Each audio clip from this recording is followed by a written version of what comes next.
அவங்க தான் நமக்கு அதிர்ஷ்டம் தரக்கூடியவர்களாக இருப்பார்கள். இந்த தத்துவம் புரிஞ்சு போச்சா? திரும்பி சொல்லணுமா? ஒரு லக்னத்துக்கு 5ஆம் இடத்துக்கு அதிபதியும் 9ஆம் இடத்துக்கு அதிபதியும் நல்லது செய்கிறவங்க, இந்த 2 கிரகங்கள் அல்லது ஏதாவது ஒரு கிரகம் வேறு ஒருத்தர் ஜாதகத்தில் ஆட்சி உச்சம் பெற்றிருந்தால் அவர்கள் இவர்களுக்கு அதிர்ஷ்டக்காரர்களாக இருப்பார்கள், அதிர்ஷ்டம் தரும் நபராக இருப்பார்கள்.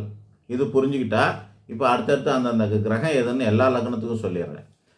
மேசத்துக்கு சூரியனும் குரு பகவானும் அதிர்ஷ்டம் தரக்கூடியவர்கள். ரிஷபத்துக்கு புதன் பகவானும் சனி பகவானும் அதிர்ஷ்டம் தரக்கூடியவர்கள்.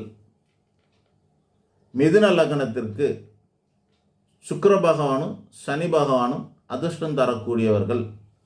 கடக லக்னத்திற்கு செவ்வாய் பகவானும் குரு பகவானும் அதிர்ஷ்டம் தரும் கிரகங்கள். குரு பகவானுக்கு சூரிய பகவானான சிம்ம லக்னத்திற்கு குரு பகவானும் செவ்வாய் பகவானும் அதிர்ஷ்டம் தரும் நபர்கள் கிரகங்கள். கன்னி லக்னத்துக்கு சனி பகவானும் சுக்கிர பகவானும் அதிர்ஷ்டம் தரும் கிரகங்கள். துலா லக்னத்துக்கு சனி பகவானும்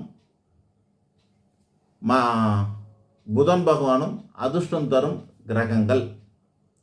விருச்சிக லக்னத்துக்கு குரு பகவானும் சந்திர பகவானும் அதிர்ஷ்டம் தரும் கிரகங்கள். தனுசு லக்னத்துக்கு செவ்வாய் பகவானும் சூரிய பகவானும் அதிர்ஷ்டம் தரும் கிரகங்கள். மகர லக்னத்துக்கு சுக்கிர பகவானும் புதன் பகவானும் அதிர்ஷ்டம் தரும் கிரகங்கள். கும்ப லக்னத்திற்கு புதன் பகவானும் சுக்கிர பகவானும் அதிர்ஷ்டம் தரும் கிரகங்கள். கடைசியாக மீன லக்னத்திற்கு சந்திர பகவானும் செவ்வாய் பகவானும் அதிர்ஷ்டம் தரும் கிரகங்கள்.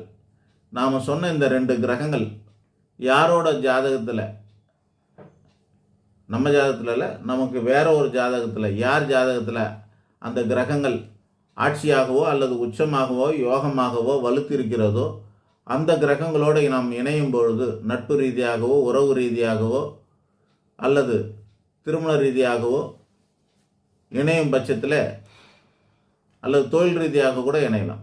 இப்படி இணையும் பட்சத்தில் நமக்கு அது பயனுள்ளதாக அதிர்ஷ்டம் தரக்கூடியதாக இருக்கும். நன்றி.